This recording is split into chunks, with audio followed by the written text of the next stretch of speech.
On March 23, 2024, a man named JC was dying inside a West Pittston apartment while a Toyota Corolla sat quietly outside near the curb.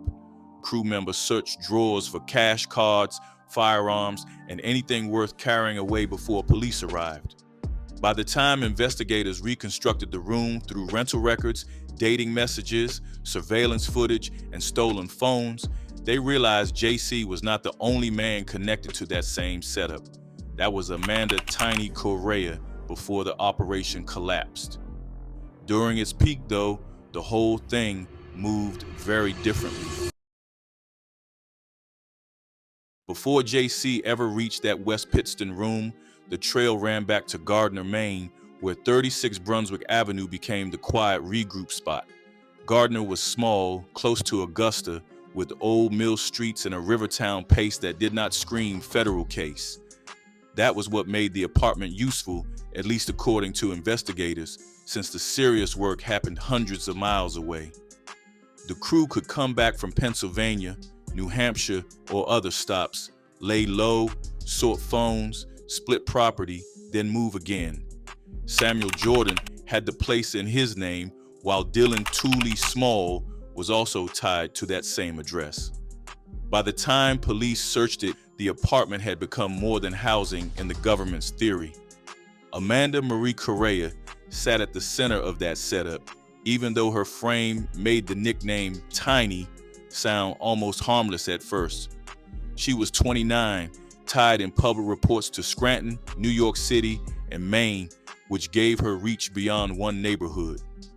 On the apps, she was not always moving as Amanda Correa, since prosecutors say she used the name Amanda Love. That name mattered since it gave lonely men a soft doorway into something much rougher. She knew the digital game, knew how to message, knew how to make a stranger believe the night was simple. In street terms, she was not just outside. Prosecutors painted her as the one calling plays. The first move was not a gun, a mask, or a kicked door, which made the operation harder to spot early. It usually began with plenty of fish or meet me, where a profile could look casual enough to calm suspicion. A man would think he was arranging paid companionship, or at least a private hookup, with someone who understood discretion. That detail was important, since discretion made him less likely to call the police after things went left. The target was often a man with cash, cards, firearms, or enough pride to keep quiet afterward. That silence became cover while the crew kept bouncing through cities like they had found a working formula. Christine Deanne DiCarlo, known as Jamie, gave the setup another layer that did not look typical on the surface. She was 50, much older than most of the group, which may have made some victims read her as less threatening.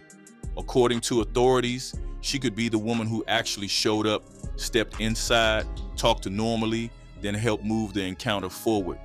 That age gap made her role even stranger, since she was old enough to be a mother to members like Bonds or Blackwell.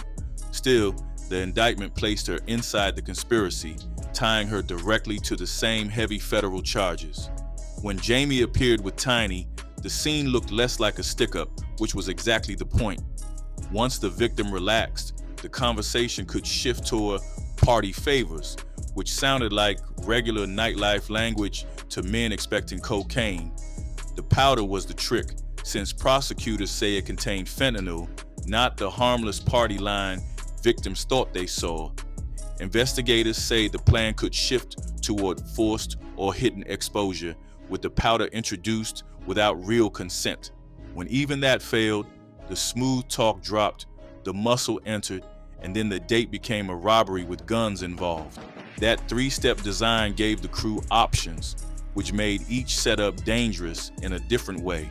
Dylan Tooley Small appears in the story as one of the figures tied to logistics, supply, and the Gardiner base. He was 35, known to local police before the federal case exploded, which meant he was not some mystery visitor. Investigators placed him inside the wider movement of people, drugs, stolen property, and planning around the apartment. Samuel Jordan, 42, carried a different lane, with rental cars, transportation, and interstate motion attached to his name. On March 22, 2024, Jordan rented a Toyota Corolla in Augusta, Maine, and that vehicle became important the next day. That was the same March 23rd trip prosecutors connected to JC's death in West Pittston.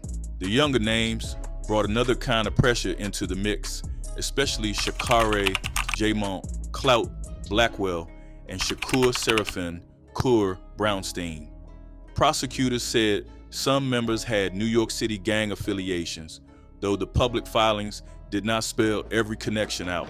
That New York angle mattered on the block, since it suggested the crew was not just a local Maine problem.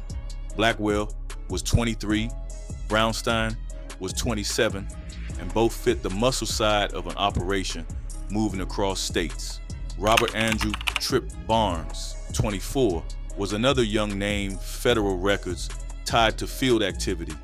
Together, those younger members gave Tiny's digital lures the backup needed when talking stopped working. What made the whole thing spread was the world around it. By 2023, fentanyl had flooded the street supply so heavily that a small amount could drop someone with no opioid tolerance. That made it cheap enough to access, strong enough to incapacitate, and hard enough for victims to identify before it was too late. To a normal person, the powder looked like cocaine, especially in a hotel room or apartment where trust was already being staged. To investigators, that same powder became the signature connecting bodies, robberies, missing property, and scattered reports. The method looked grim from every angle, yet the pattern became clear once police finally connected the scenes. Still, the crew lasted for months because each victim carried a private reason to stay quiet after surviving. Some men had been trying to pay for sex, which made a police report feel like public humiliation. Others woke up confused, robbed, sick, or scared, with pieces of the night missing from memory. Families of the dead sometimes saw an overdose first, not a robbery scheme hidden underneath the scene. That confusion helped the operation breathe, while stolen cards, phones, firearms, and identification moved away from the rooms. The scary part was not that the crew was perfect, since they left traces everywhere, but that the silence around the victims gave those traces time to scatter. By October 2023, another man was already dead inside a Portsmouth, New Hampshire apartment, while investigators still believed they were looking at isolated overdoses. The victim was found stretched across a couch near leftover food, white powder sitting nearby with his wallet, phone, firearms, and identification suddenly missing. Friends later told police he had planned to meet a woman from a dating app that night, although nobody around him understood what actually happened inside that apartment. The strange part came later, after detectives traced the missing cell phone to a New York pawn activity connected to people tied back to the same crew. At that stage, nobody publicly used the phrase fentanyl robbery gang yet, although the pattern was already building under investigators without most local departments realizing it. While the Portsmouth death still looked separate, another story was unfolding inside Berks County, Pennsylvania, where a contractor walked into a motel expecting sex, not armed robbery. He had connected with a woman online through Meet Me, then arrived carrying cash, believing the night would stay quiet and discreet. Once inside the room, the woman offered him a line of white powder she described casually, like regular cocaine passed around during partying. He refused almost immediately, which changed the energy inside the room fast enough that he later remembered the exact feeling in his chest. Two men suddenly stepped out from the bathroom carrying guns, while another figure blocked the doorway before the contractor could move towards safety. According to investigators, fentanyl was eventually forced into his mouth before the crew cleaned him out completely. Hours later, that same contractor woke disoriented, sick, barely understanding where parts of the night had disappeared, while his safe, firearms, money, and valuables were already gone. He survived long enough to describe the robbery, although shame kept details buried for a while after the attack. That embarrassment became one of the operation's strongest shields. Amanda Correa understood that pressure better than most people around her, according to the government's theory, which helped explain why the operation stayed active across multiple states. A victim could wake robbed, violated, and poisoned, then decide silence felt safer than exposure. While that silence spread, the crew kept moving north, south, then back again through the eastern corridor. Then came Luzerne County, where another victim never got the chance to explain anything afterward. He was a musician in his 30s who reportedly met a woman through Plenty of Fish before bringing her back to his place. According to authorities, the woman offered powder presented as cocaine, while the mood inside the apartment stayed relaxed long enough to avoid suspicion. By the next morning, he was dead, while firearms, cards, electronics, and personal property disappeared from the residence without immediate explanation. Early assumptions pointed toward accidental overdose, which matched hundreds of other fentanyl deaths already crushing Pennsylvania communities during that period. That assumption started collapsing once investigators compared scenes across counties and realized victims kept losing property before dying. At the same time, another thread kept pulling investigators toward Amanda "Tiny" Correa and the people surrounding her operation. Federal records later placed names like Shakare Clout, Blackwell, Shakur Kerr, Brownstein, Dylan Tooley Small, Robert Tripp Barnes, Christine Jamie DiCarlo, and Samuel Jordan around multiple robberies. Jordan handled vehicles constantly, which mattered once rental agreements started matching timelines surrounding overdose deaths. Blackwell allegedly helped control scenes whenever victims resisted or regained consciousness before robberies were fully finished. Brownstein reportedly handled logistics tied to transportation, digital movement, and financial activity around stolen property. Meanwhile, Tiny stayed connected through phones, dating applications, fake identities, arranged meetings, and location coordination spread across several states. That movement became one of the operation's strongest protections during late 2023 into early 2024, since local police departments rarely saw the entire picture immediately. A robbery in Pennsylvania looked unrelated to an overdose in Portsmouth, while activity connected to Maine seemed too distant from either scene initially. The crew could sleep in Gardiner one week, move through Scranton afterward, then appeared near New Hampshire shortly after without drawing instant statewide attention. Investigators later described the operation almost like a traveling robbery circuit using dating apps instead of drug corners or traditional stick-ups. The crew did not need loud shootings inside crowded streets once fentanyl was handled. Incapacitation quietly inside apartments, hotels, and rented rooms. That shift changed the whole shape of robbery itself, making violence harder to spot immediately. Luzerne County District Attorney later warned publicly that coal towns were now absorbing crimes usually associated with larger cities farther east. His comments carried weight locally, since overdose deaths had already devastated communities across northeastern Pennsylvania long before this case surfaced publicly. What scared investigators was not simply the body count, but the method hidden underneath apparently ordinary overdoses.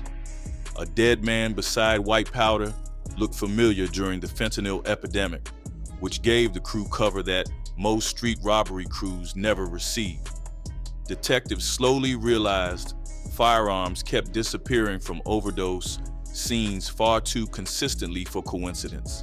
That detail mattered heavily, since stolen guns created another revenue stream through gang pipelines stretching back toward New York connections. Inside the crew itself, rumors reportedly started spreading about tension surrounding money, control, and growing federal attention. Brownstein allegedly complained privately about a power imbalance inside the operation, while investigators later uncovered messages hinting at frustration surrounding profits and leadership. Tiny still appears central around communication, movement planning, and victim coordination, although field members increasingly carry higher risks during robberies. Barnes, Blackwell, and others were physically entering dangerous rooms repeatedly, while federal investigators quietly expanded surveillance across states. The more successful robberies became, the more confidence started building inside the crew, which also meant mistakes slowly increased alongside pressure.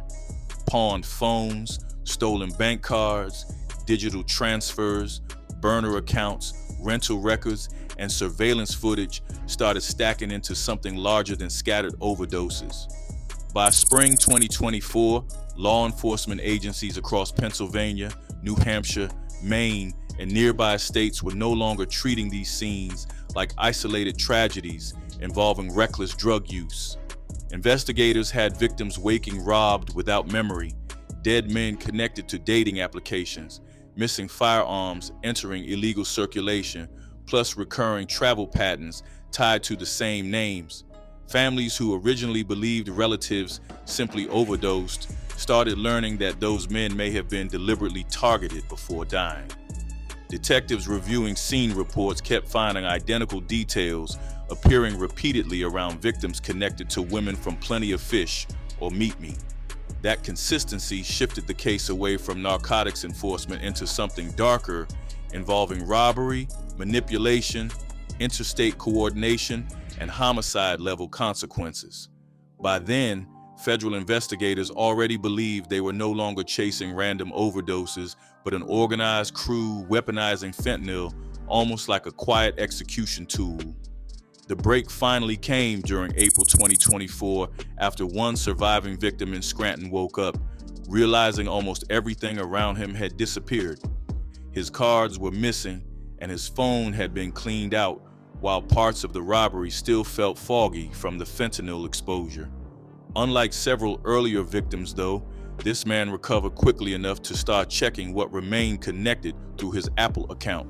That was when he noticed his missing AirPods still transmitting location data through the Find My application, leading toward a nearby hotel around Scranton. Instead of staying quiet, like earlier victims often did, he contacted police immediately while the signal remained active. That one decision changed the entire direction of the investigation faster than anybody inside the crew realized. When officers reached the hotel parking lot, the scene already looked suspicious before names were even confirmed. Investigators later said several men were lingering near vehicles, while stolen property connected to recent robberies remained nearby.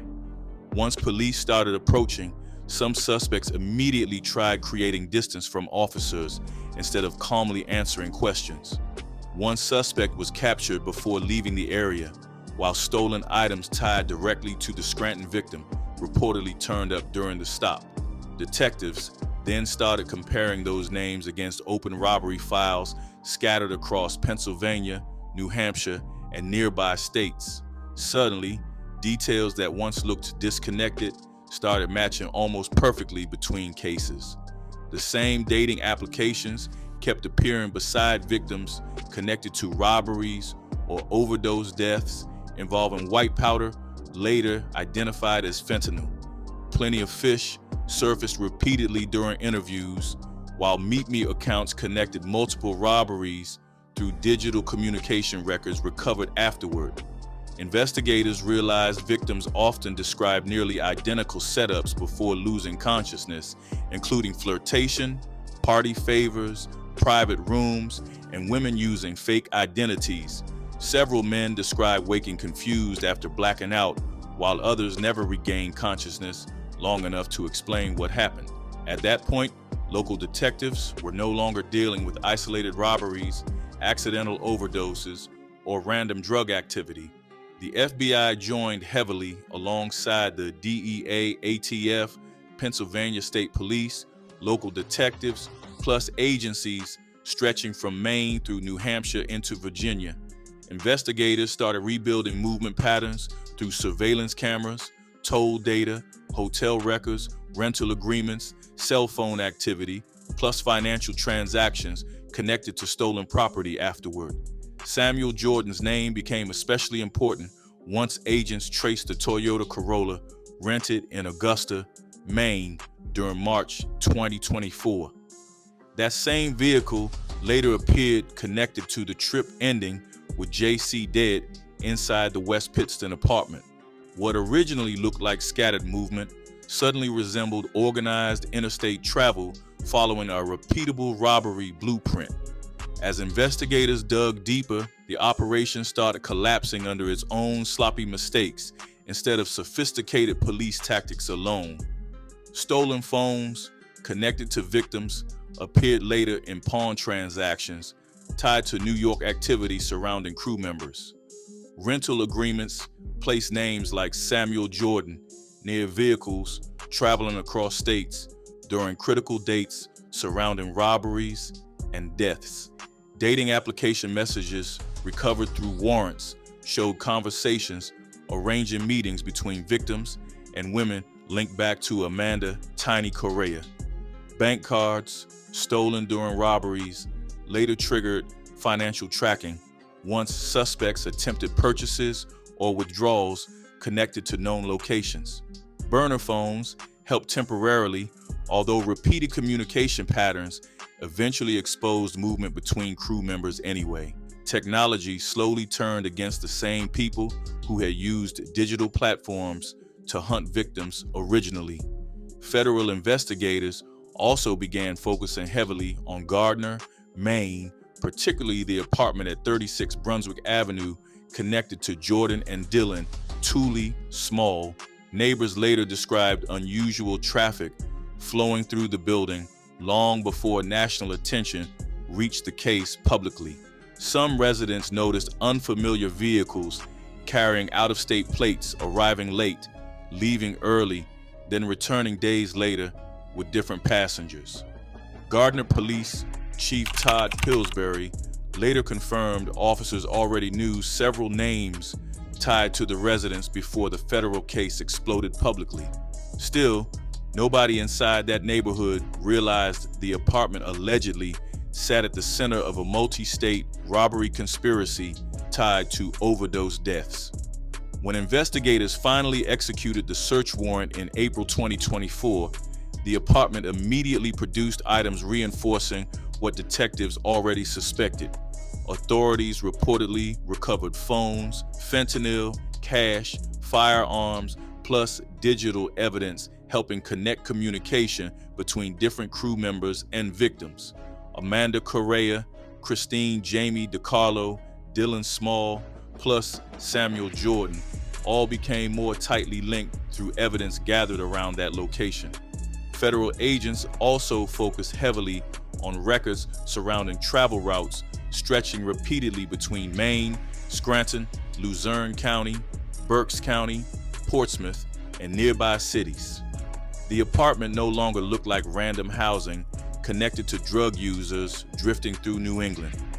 Prosecutors increasingly viewed it as a regroup point where robberies were planned, property divided, phones switched, and then future trips organized afterward. While evidence stacked quickly, investigators also started worrying publicly that the known body count represented only part of the operation's real damage.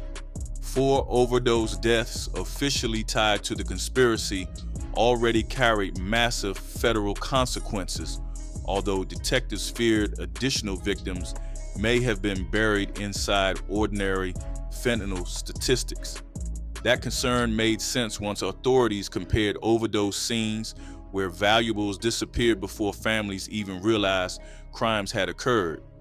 Some victims may have died alone after meetings arranged online, while relatives assumed the deaths were tragic but self-inflicted drug incidents. Others survived quietly without reporting robberies tied to prostitution or dating applications, which kept important details hidden from police initially. Every new interview created fear that more men across several states were never formally connected back to the operation. At the same time, pressure inside the crew reportedly intensified once arrests, searches, and federal coordination became harder to ignore. Brownstein allegedly expressed frustrations privately regarding money, control, and growing risk surrounding robberies, drawing increased attention from investigators. Blackwell, Barnes, and others connected to field operations suddenly faced exposure through surveillance footage, tracked devices, financial records, plus witness statements that surviving victims started giving police. Amanda still appeared central inside communication chains recovered through phones and dating applications, although investigators increasingly viewed the entire structure as organized instead of loosely connected criminals. What made the operation dangerous originally was also becoming its weakness, since the same repeatable methods helped detectives establish patterns faster once enough evidence surfaced. The robberies had become too consistent, the travel routes too traceable, and the deaths too similar for authorities to keep dismissing them individually. By summer 2024, investigators across several states were no longer asking whether the deaths connected to robbery crews were weaponized fentanyl. The real question became how many victims were still missing from the timeline entirely.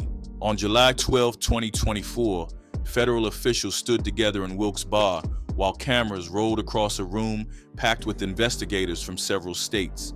The FBI, DEA, ATF, Pennsylvania State Police, local detectives, prosecutors, plus federal agents all lined up behind podiums describing a case stretching from Maine through Pennsylvania into New Hampshire. Amanda Marie Correa was now sitting in federal custody after months allegedly coordinating robberies across the East Coast under the name Amanda Love. Prosecutors accused the crew of fentanyl distribution, resulting in death, kidnapping, aggravated identity theft, firearm offenses, plus conspiracy tied to violent interstate robberies. By that point, 4 men were officially dead, while more than 50 victims had already been identified across several states. Authorities also warned publicly that additional victims or associates could still surface later. The names inside the indictment painted a strange mix of ages, backgrounds, personalities, plus roles merged into one operation. Amanda "Tiny" Correa allegedly handled coordination, fake identities, victim messaging, location setup, and movement planning through dating applications. Christine Jamie DiCarlo, 50 years old, allegedly became the face victims trusted once apartment or hotel doors opened quietly. Dylan Tooley, small, allegedly stayed connected to logistics, fentanyl supply, and the Gardiner apartment operating as the regroup point. Samuel Jordan allegedly rented vehicles moving the crew through Maine, Pennsylvania, New Hampshire, plus other surrounding states during robberies and overdose deaths. Shakare, Clout, Blackwell, Shakur Kur, Brownstein, plus Robert Tripp, Barnes allegedly handled enforcement, robbery activity, transportation, and movement once victims became vulnerable or unconscious. Even after arrests spread publicly, some men never wanted family, learning they met strangers through plenty of fish or meet me, searching for paid companionship privately. Others feared public humiliation more than financial loss, which allowed the operation to survive longer than ordinary robbery crews moving this recklessly. Federal investigators repeatedly stressed that silence protected the crew almost as much as fentanyl itself during the operation's most active months. Detectives believed additional victims probably survived robberies without ever contacting police afterward. That possibility kept the investigation active long after the first wave of arrests had reached headlines. For relatives of dead victims, the emotional damage shifted once investigators explained these men may have been deliberately targeted instead of accidentally overdosing alone. Families who originally believed loved ones made reckless choices suddenly learned robberies, dating applications, stolen firearms, missing phones, plus interstate crews surrounding those deaths. In Portsmouth, West Pittston, Berks County, and Luzerne County, overdose scenes started looking completely different once investigators rebuilt the final hours through digital records. Prosecutors later described fentanyl openly as a murder weapon instead of simply another narcotic flooding American streets. The powder became quieter than gunfire, easier to disguise than forced home invasions, plus difficult to investigate before patterns finally emerged. Federal officials also understood the operation reflected something larger spreading through digital spaces across the country. Dating applications designed for companionship had quietly become hunting grounds where criminals could target isolated people carrying money, firearms, cards, or private vulnerabilities. Amanda allegedly used ordinary conversations, fake flirtation, burner accounts, and promises of discretion to move victims into dangerous private settings. Once meetings happened behind closed doors, fentanyl was handled more controlled than physical violence usually could. That method changed robbery itself because dead or disoriented victims rarely described attackers clearly afterward.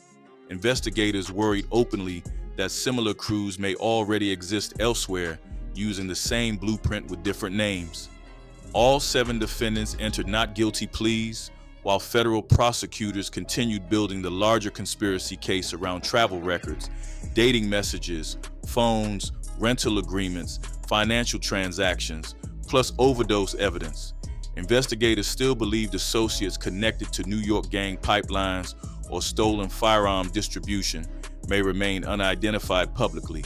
Meanwhile, Amanda Correa sat in detention carrying a nickname that sounded small beside the size of the federal case surrounding her.